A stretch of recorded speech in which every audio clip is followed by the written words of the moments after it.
Selamat pagi, salam sejahtera untuk kita semua. Nama saya Hedwir. Saya adalah mahasiswa PPG kategori 2 LPTK Universitas Negeri Padang. Pada saat ini saya sedang melaksanakan ujian kinerja di SDN 23 Sinaka. Nah, pada saat ini saya akan melaksanakan praktek lapangan di kelas 4 dengan tema 4 berbagai pekerjaan, subtema 2 pekerjaan di sekitarku, pembelajaran 3. Demikianlah. Terima kasih. Assalamualaikum warahmatullahi wabarakatuh.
Sebelum kita memulai pelajaran hari ini, coba kita rapikan dulu tempat duduk kita.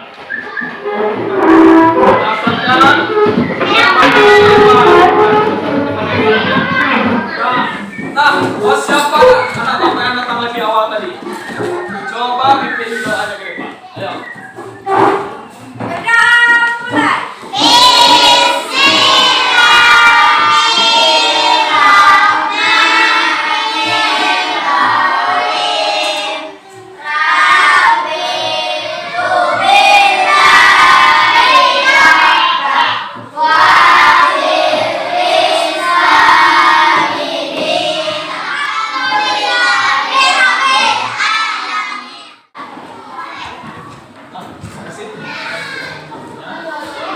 Nah, mudah-mudahan apa yang kita doakan hari ini dijawab oleh Allah Subhanahu wa Ta'ala. Agar pelajaran kita bisa kita laksanakan dengan baik. Nah, siapa anak bapak yang tidak hadir hari ini?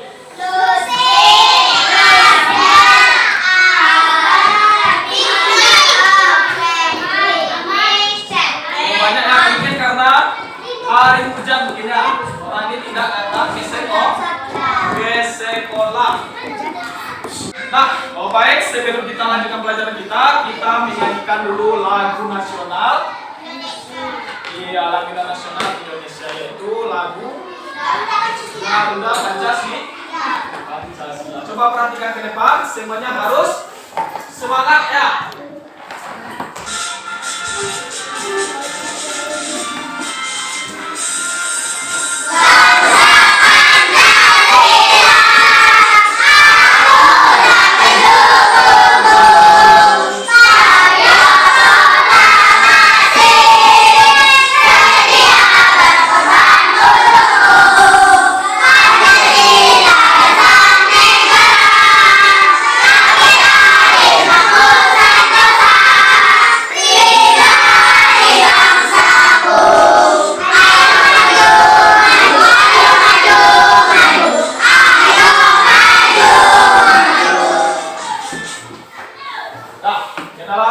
Lagu wajib nasional.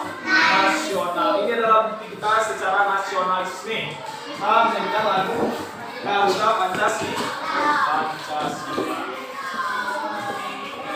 Nah, sebelum kita mulai pelajaran hari ini, kita melakukan tepuk semangat dulu. Biar kita semangat. Tepuk semangat.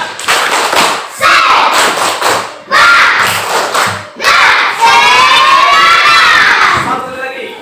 Tepuk semangat.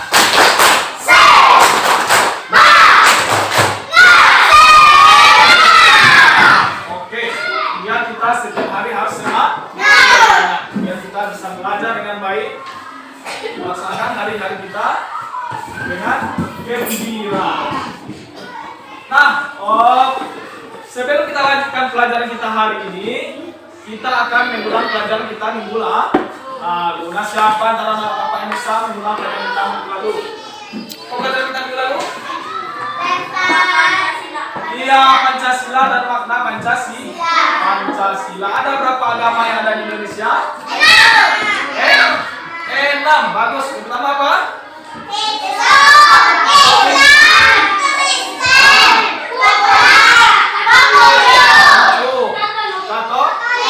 Itu adalah 6 agama yang ada di Indonesia.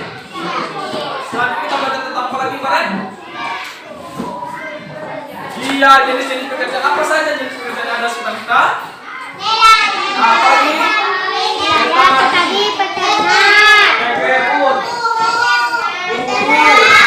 Peternak, karyawan, dokter, bidan, apalagi perawat, polisi. Nah, selanjutnya apa lagi kita belajar kemarin itu tentang?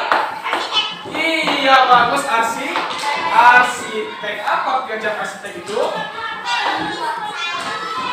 Mendesain atau menggambar? Apa saja yang digambar oleh?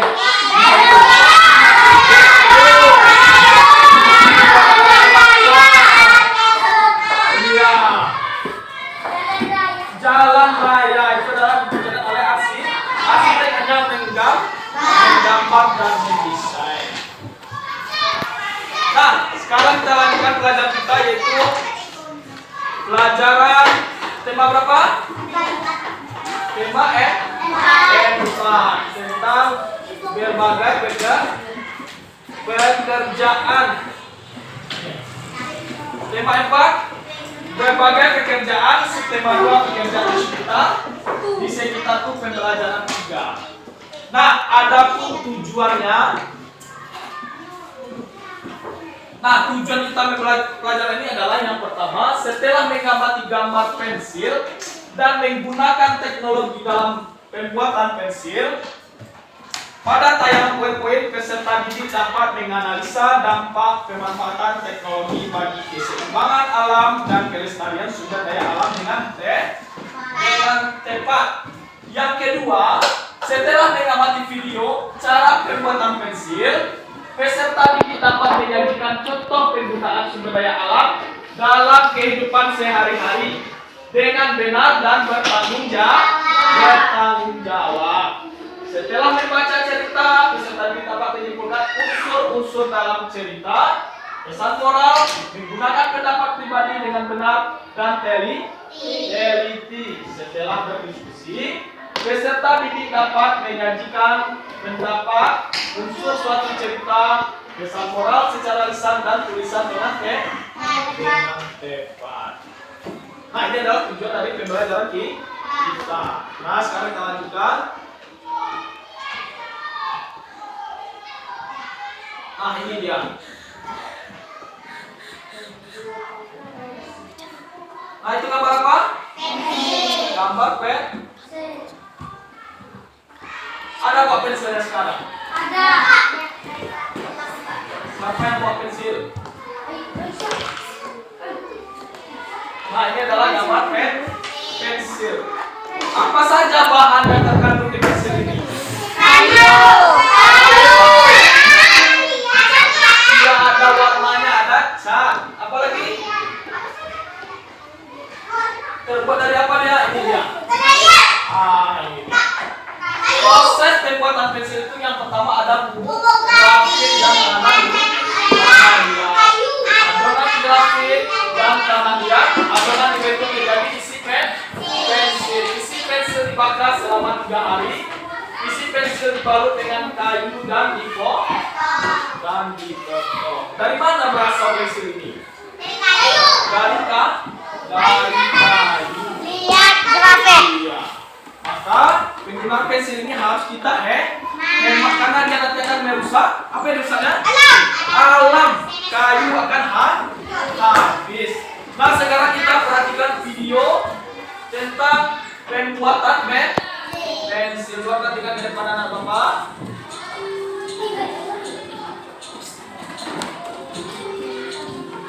Sudah ada yang jelas? Kita semua pasti familiar dengan benda yang digunakan untuk menulis maupun menggambar ini. Pensil telah dipakai sejak pertengahan tahun 1500-an, ketika awal industri pensil Coba dimulai. perhatikan ke depan. Dan pada tahun 1795, seorang ahli kimia Prancis menemukan jenis pensil baru yang terbuat dari bubuk grafit dan tanah liat yang dibakar di dalam oven. Dari apa terbuatnya?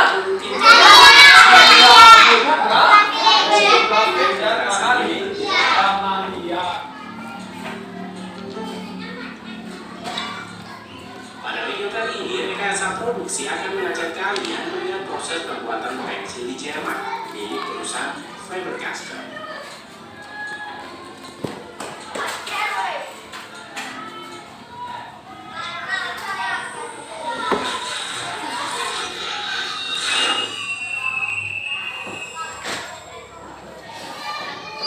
Nah, ini gambar pensil yang kalian gunakan sehari-hari.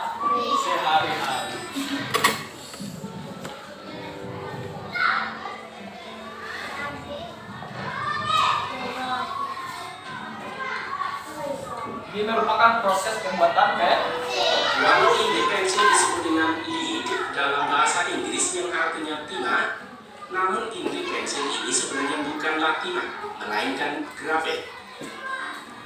Jadi yang di dalam pensil itu adalah Grafit ya. adalah bentuk aluminium karbon yang memiliki senyawa mirip berlian namun memiliki sifat lunak dan licin.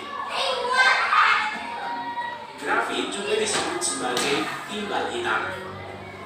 Sebut dengan apa? Penggunaan grafit dan tanah liat untuk lead pensil mulai umum digunakan sejak abad ke-19. Grafit lunak inilah yang membuat tanda hitam di atas kertas. Sedangkan penambahan tanah liat yang keras memberikan kekuatan dan substansi. Bahan grafit diperoleh dari proses penambangan di bawah tanah. Ini dia hasil dari tam. Selanjutnya, bubuk grafit dibawa ke pabrik untuk dicampurkan dengan tanah liat. Proporsi kandungan tanah yang berbeda dalam adonan menghasilkan berbagai tingkat kekerasan untuk aplikasi yang berbeda. Jadi dia Kemudian air ada ditambahkan atau dalam campuran dan dicampur ya. Tanah liat dicampur dengan bubuk apa tadi?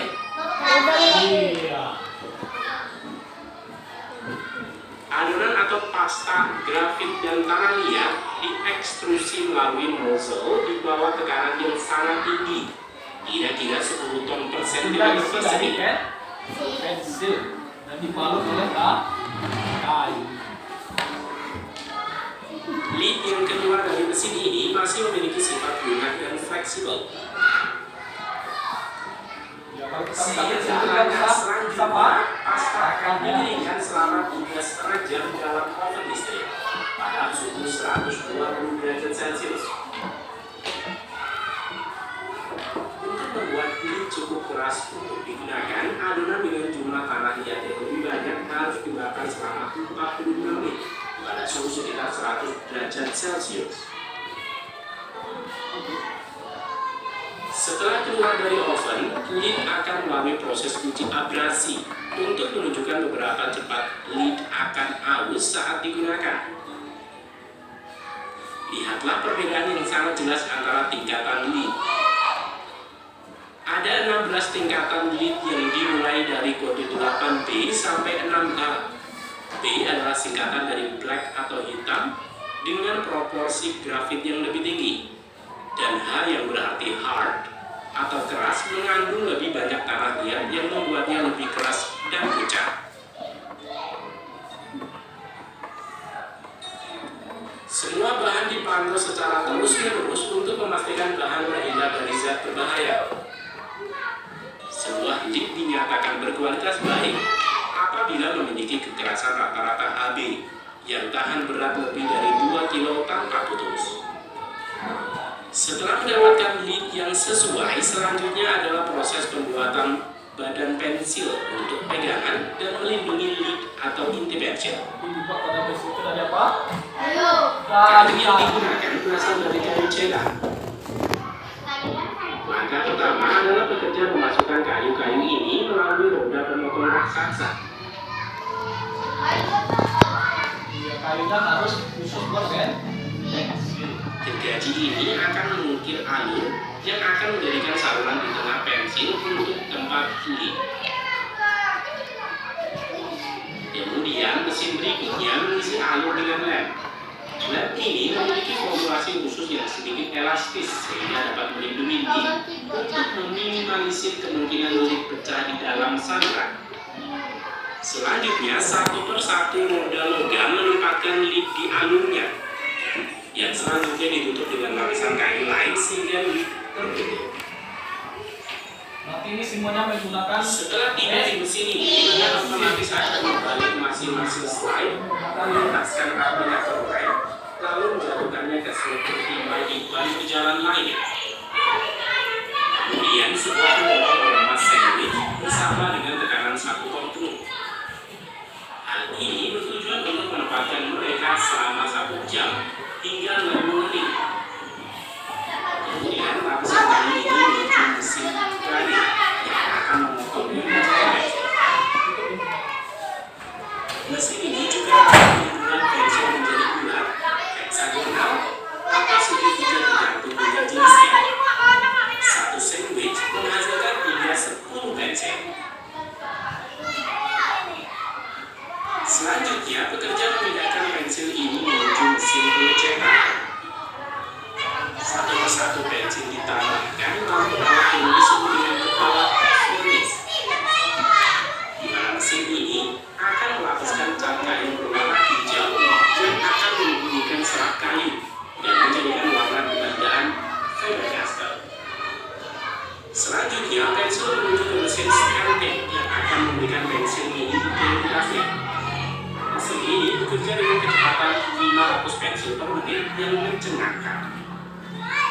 Mesin mentransfer panas huruf foil dari film plastik ke kayu yang dicat. Identitas ini berisi merek dan kekerasan dari pensil. biasanya pensil kita gunakan untuk uji penjualannya. Kemudian ujung pensil harus dicat secara terpisah. Proses ini disebut dengan pencelupan. Karena ada berbeda dari warna. Kemudian untuk mempertajam pensil akan digulung melintasi drum grinder. Putaran tinggi amplas akan mempertajam pensil jauh lebih cepat daripada rautan manapun. Selanjutnya, pengecekan akhir dilakukan oleh manusia. Jadi Mata yang kalau terlatih pengecekan akan dari mengeliminasi pensil ini. manusia. Kalau pembuatan lintasan itu dari mesinnya. Setelah dinyatakan lulus, pensil selanjutnya dikemas dalam kotak pensil mikrometer Faber-Castell yang selanjutnya akan dikirim ke seluruh dunia. Terdapat lebih dari 1.800 juta pensil dipasarkan per tahun. Hal ini menjadikan Faber-Castell sebagai produsen pensil kotak kayu terbesar di dunia dan juga yang tertua. Perusahaan ini telah membuat pensil sejak 1761, berjalan melalui 8 generasi keluarga pendirinya. Sudah lama pabrik ini terbangunnya. Nah, kita lanjutkan. Nah, ini dia. Kayu telah ditembak untuk pembuatan pensil berasal dari pohon. Juga benda-benda terbuat dari kayu berasal dari pohon. Jadi badan pensil itu dibuat dari kayu yang berasal dari pohon. Nah, kalau pohon ini kita tebang, kita ambil terus-menerus, maka dia akan habis. Maka pohon ini harus dibatasi penebangannya. Maka kita sebagai pengguna, sebagai konsumennya, sebagai pensil kita harus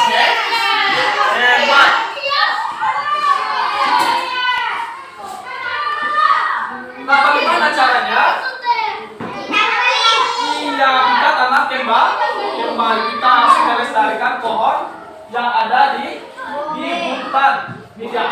Agar terjaga kelestarian pohon yang tebang harus diganti dengan menanam kembali dengan bibit baru atau tanaman sejenis atau pohon muda atau melakukan sistem tebang pilih maksudnya. Setelah itu kita harus menghemat penggunaan pensil. Nah, sudah jelas sampai di situ. Kita harus menghemat penggunaan pensil. Nah, apa yang akan terjadi jika benda dari kayu tidak dibatasi penggunaannya? Apa yang akan terjadi? Maka kayu di hutan itu akan habis. Kalau kayu habis di hutan, maka terjadi apa? Bencana bencana alam, bencana longsor, banjir. Yang rugi siapa? Kita. Maka kita harus membatasi penggunaannya. Kita harus menghemat pensil yang ada sama kita.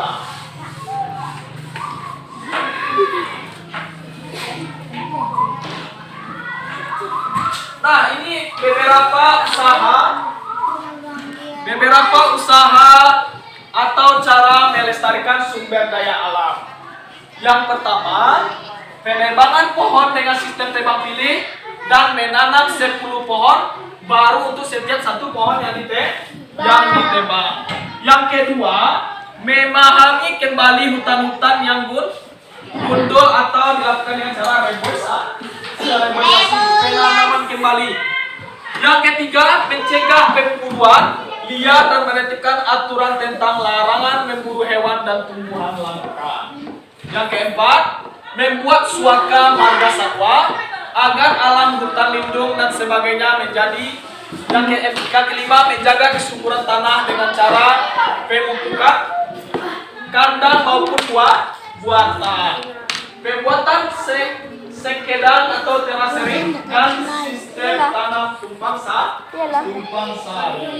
Menghemat penggunaan bahan tambah dan mencari energi alternatif penggantinya. Yang terakhir, membuat waduk atau bendungan. Nah, sudah jelas sampai di situ apa? Sudah. Maka hutan itu harus kita lestarikan. Nah, pekerjaan apa saja yang menghasilkan barang yang dihasilkan dari setiap pekerjaan sangat beragam. Di antaranya memanfaatkan sumber daya alam di Indonesia. Sumber daya alam merupakan kekayaan alam yang diciptakan oleh Tuhan untuk kesejahteraan manusia. Jadi kita harus bijak dalam menggunakan sumber daya alam.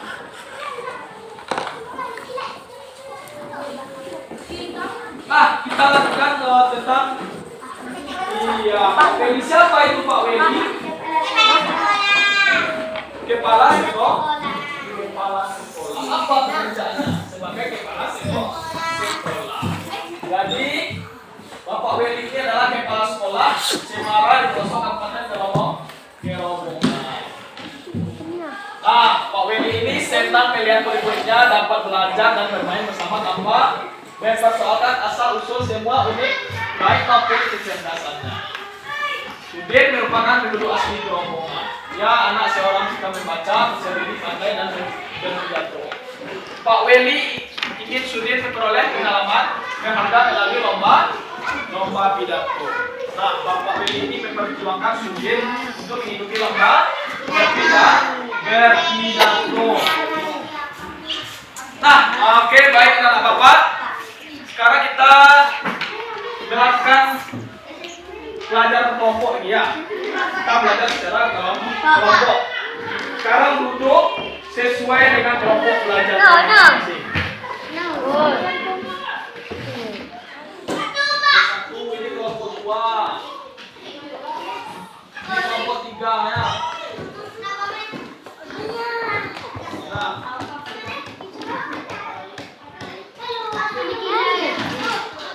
Nah, baca dulu apa yang disuruh. Nah, apa kegiatannya yang kita lakukan? kelom? Nama kelompoknya apa? Nama kelom? Nama kelompok siapa-siapa saja yang ada di kelompoknya. Nah, langkah-langkah kegiatan, bacalah bacaan berikut. Yang kedua, berdiskusilah dengan teman kelompokmu. Yang ketiga, tulislah hasil jawabanmu dalam kolom yang sudah tersedia. Tapi disuruh kita kita baca dulu, baru kita diskusikan dengan kawan sekelompok. Baru jawab pertanyaannya ada di kertasnya satu lagi. Nggak paham? Tidak. Nah, baca ini dulu. Dan pertanyaannya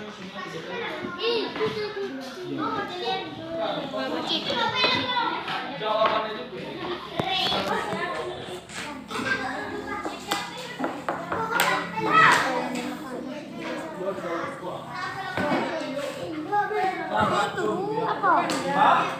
apa disuruhnya instruksinya pertama membaca kita dulu. Setelah kita baca kita diskusikan dengan teman sekelompok. Setelah itu baru kita tuliskan hasil jawaban pada kolom yang sudah tersedia.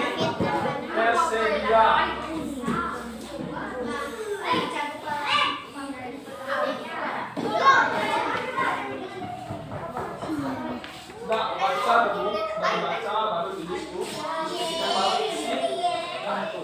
Dan kolom jawabannya kita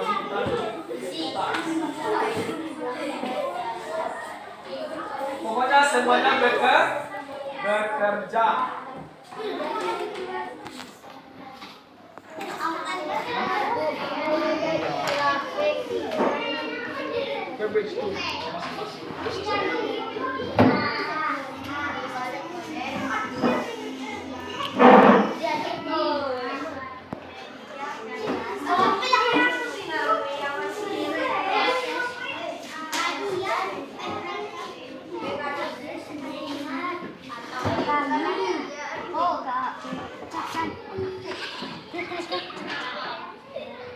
Pokoknya dibaca dulu, habis dibaca baru jawab pertanyaannya.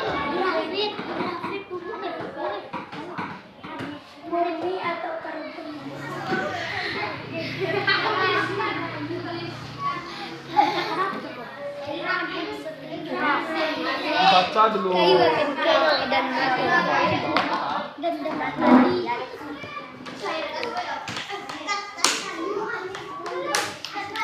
Tanah liat menjadi bentuk bubuk menjadi bentuk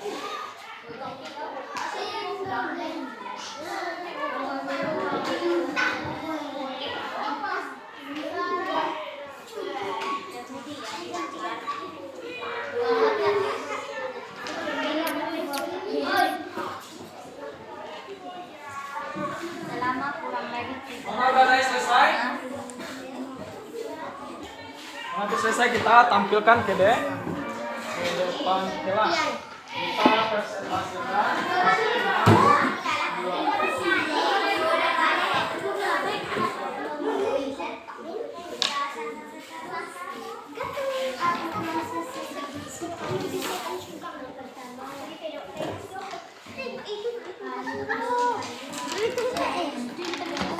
Selesai kita tampilkan ke depan kelas.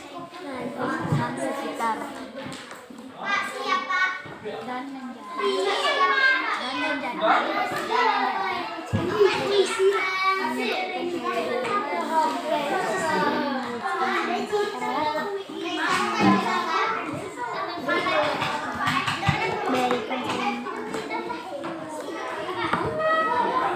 Nah, sudah selesai?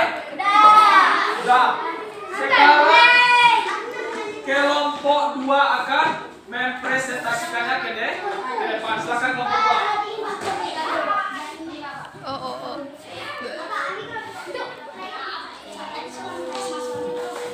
Nah, coba dengarkan ke depan dulu. Apakah sama jawabannya sama anak yang lain?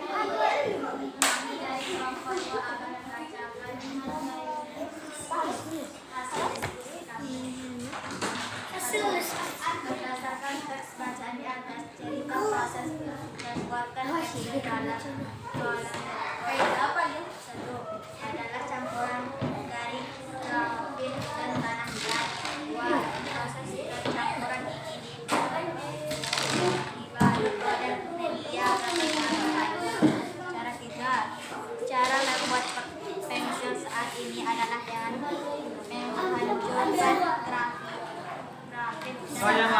coba perhatikan temanya di depan. Kemudian dibakar selama kurang lebih 3 hari. Siapa? 2. Sumber daya alam apa yang digunakan untuk menggunakan grafit, bagian dan kayu atau kapas. Apa yang terjadi? Dan barang-barang lain yang menyebabkan kayu ini makin tahan dan merusak lingkungan sekitar. Berikan saran agar dapat menggunakan cara yang salah satu cara melestarikan menanam bibitnya kembali. Nah, bagus. Itu adalah hasil dari tampilan dari kelompok 2. Kita beri aplaus untuk kelompok 2 dulu. Nah, sebagai hadiahnya, pasti di depan. Oh, kita akan memberikan hadiah untuk kelompok. Nah,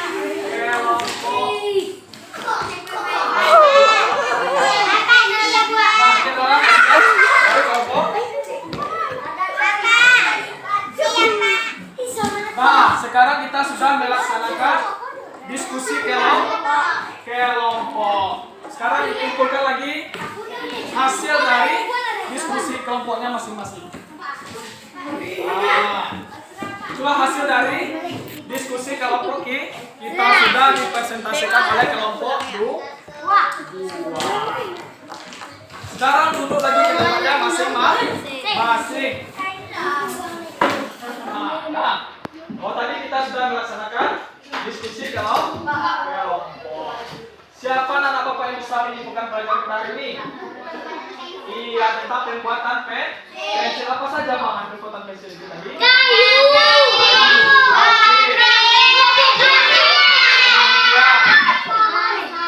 Iya, berasal dari apa dia? Kayu itu berasal dari pohon. Nah, bagaimana kita cara menghematnya pensil itu? Kita harus menggunakan pensil itu secara tidak berlebihan. Kalau kita menggunakan pensil tidak hemat, maka kayu-kayu itu akan habis. Kita harus melestarikan hutan.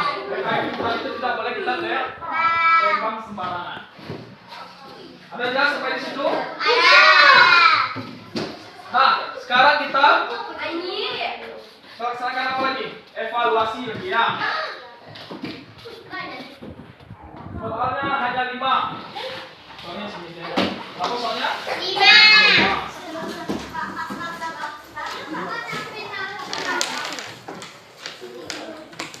Kasih ke belakangnya. Disalah. Sekolah IPA. Sekolah IPA.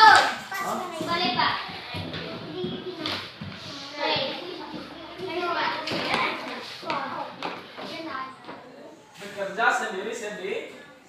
Mau kalian bagi-bagi nilai sama orang lain? Tidak.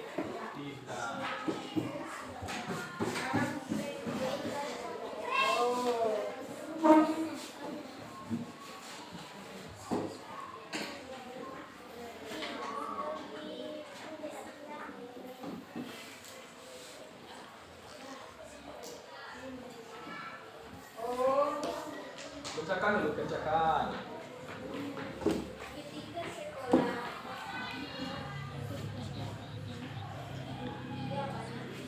Soalnya berapa kali? 5. Semuanya sudah dipelajari ya. Bapak yang mana Bapak?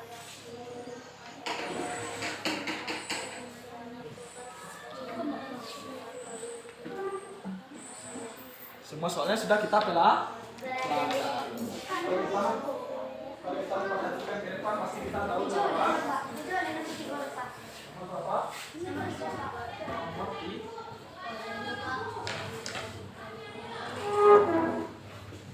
Dalam pembahasan Siapa?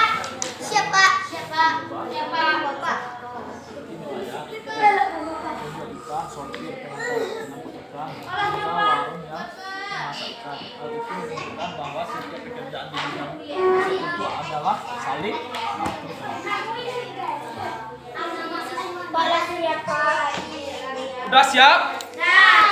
Kalau sudah selesai, kumpulkan ke depan biar Bapak nilai. Nah, sudah dikumpulkan, duduk lagi. Tempatnya masih Pak.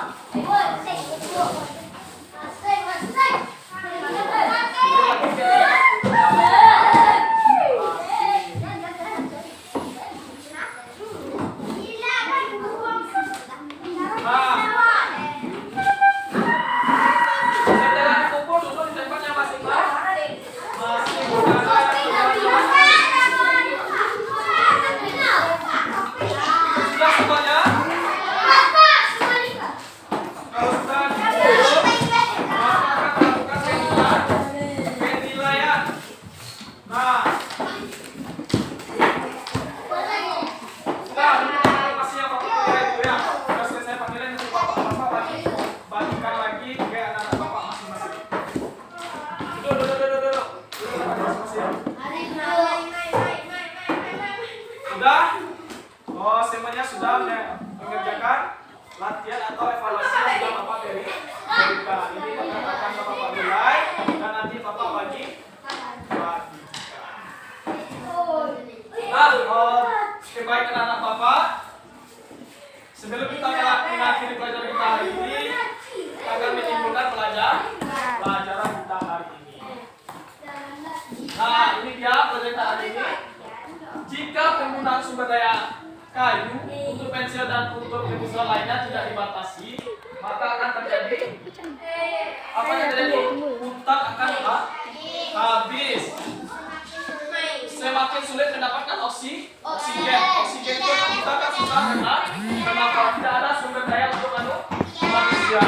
Yang lebih miripnya akan terjadinya bencana alam. Nah, setelah itu kita belajar tentang Pak Weli. Siapa Pak Weli tadi? Iya, Pak Weli adalah kepala sekolah yang memiliki sikap kepedulian yang tinggi terhadap murid-muridnya. Pak Weli selalu berupaya yang terbaik untuk muridnya, terutama yang memiliki bakat dan kemampuan diri untuk memperoleh pengalaman. Nah, baik anak Bapak, sudah bisa dimengerti pelajaran kita hari ini? Sudah. Kita sudah mempelajari tentang proses pembuatan pensil. Nah, proses pembuatan pensil ini adalah pekerjaan yang menghasilkan bara. Pensil ini berasal dari kayu atau pohon. Maka kita harus bijak dan hebat menggunakan pensil. Kita harus bijak dalam menggunakan pensil agar pohon-pohon itu tidak habis. Bagaimana caranya? Dengan cara menghemat pensil. Habis itu hutan yang kita tebang itu kita tanam kembali atau disebut juga dengan reboisasi. Nah, oke, baik anak Bapak, demikianlah pelajaran kita hari ini. Mudah-mudahan ini bermanfaat untuk Bapak dan untuk anak-anak Bapak yang menerimanya. Nah, oke, baik, demikianlah pelajaran hari ini. Sebelum kita pulang, marilah kita berdoa. Nah, siapa yang bisa memimpin doa ini ke depan?